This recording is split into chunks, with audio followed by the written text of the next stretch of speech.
বাংলাদেশের বর্তমান অবস্থা জানেন জানেন এই দেশের পরিস্থিতি আসলে এখন কেমন।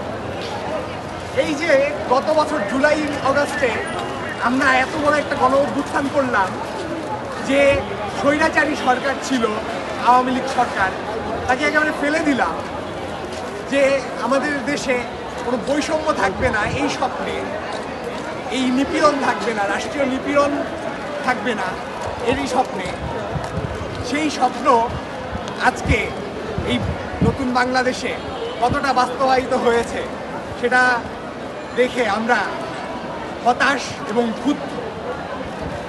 আমাদের এই ক্ষোভ কেন? গত কয়েকদিনে আমরা দেখেছি যে সারা বাংলাদেশে সিরিয়াল রেপ হচ্ছে, একটার পর একটা রেপ হচ্ছে, একের পর এক ধর্ষণ, একের পর এক নিপীড়নের ঘটনা, তারপর নিপীড়িত বিভিন্ন গোষ্ঠীর ওপর নানা রকম কাঠামোগত নিপীড়ন, সামাজিক নিপীড়ন, রাষ্ট্রীয় নিপীড়ন সব চলছে। কিন্তু এই গণ অভ্যুত্থানের মাধ্যমে আমরা পূর্বের এই স্বৈরাচারী সরকারকে ফেলে দেওয়ার পরে যাদের ক্ষমতায় বসালাম, যারা ক্ষমতায় বসলো, তারা আসলে এর বিরুদ্ধে কী ব্যবস্থা নিচ্ছে? তারা বলে যে তাদের ম্যান্ডেট আছে, জনগণের ম্যান্ডেট, এই জনগণ তাদের আন্দোলন করে সরকারে বসিয়েছে, ক্ষমতায় বসিয়েছে।